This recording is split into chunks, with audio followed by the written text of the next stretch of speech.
Non-Euclidean Geometry by Roberto Bonola. Chapter 1. The Attempts to Prove Euclid's Parallel Postulate. Section 6. The Arabs and the Parallel Postulate.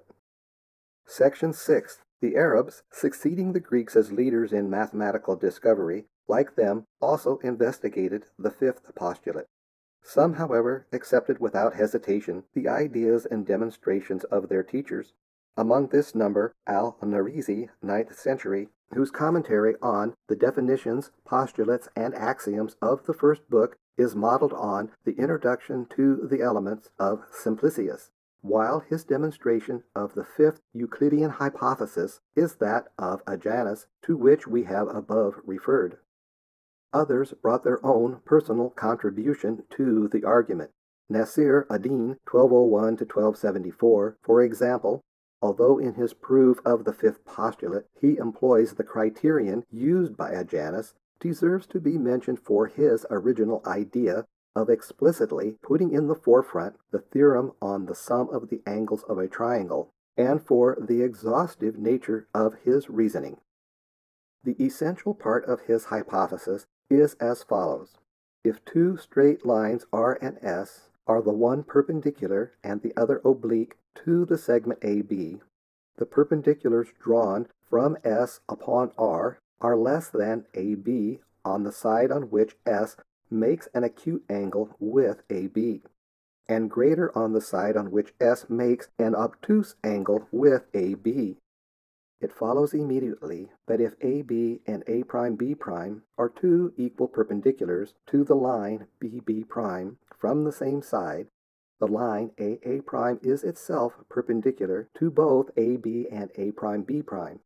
Further, we have AA' equal to BB', and therefore the figure AA', is a quadrilateral, with its right angles and the opposite sides equal, i.e. a rectangle.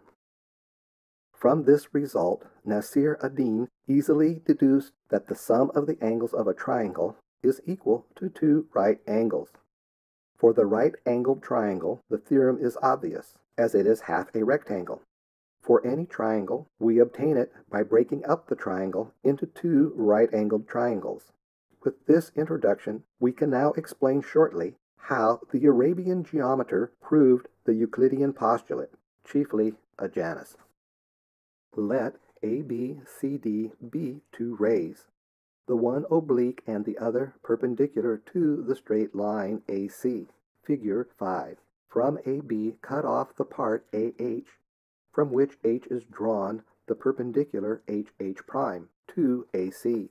If the point H' falls on C, or on the opposite side of C from A, the two rays AB and CD must intersect. If, however, H' falls between A and C, draw the line AL perpendicular to AC and equal to HH'. Then, from what we have said above, HL is equal to AH'. In AH produced, take HK equal to AH. From K, draw KK' perpendicular to AC. Since KK' is greater than HH', we can take K'L' equal to H'H and join L'H, the quadrilaterals K', H', H, L', H'A, LH are both rectangles.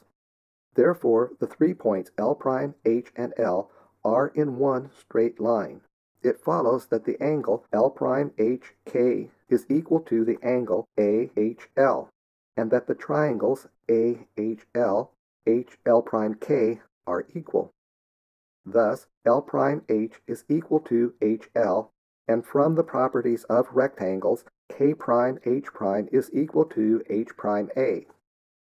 In HK produced, take Km equal to Kh. From M, draw MM' perpendicular to AC. By reasoning similar to that just been given, it follows that M'K' is equal to K'H' is equal to H'A. This result obtained, we take a multiple of AH' greater than AC, the postulate of Archimedes. For example, let AO prime equal to 4AH prime be greater than AC. Then from AB, cut off AO equal to 4AH, and draw the perpendicular from O to AC.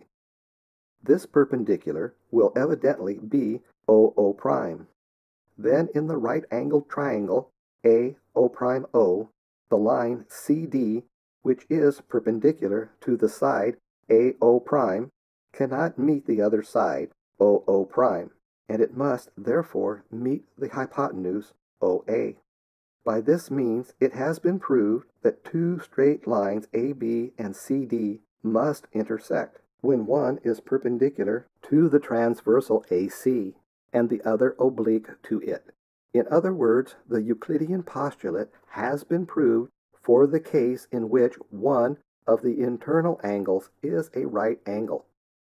Nasir Eddin now makes use of the theorem of the sum of the angles of a triangle, and by its means reduces the general case to this particular one.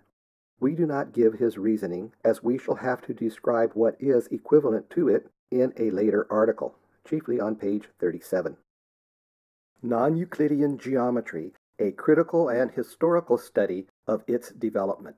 This book was written by Roberto Bonola, professor in the University of Pavia.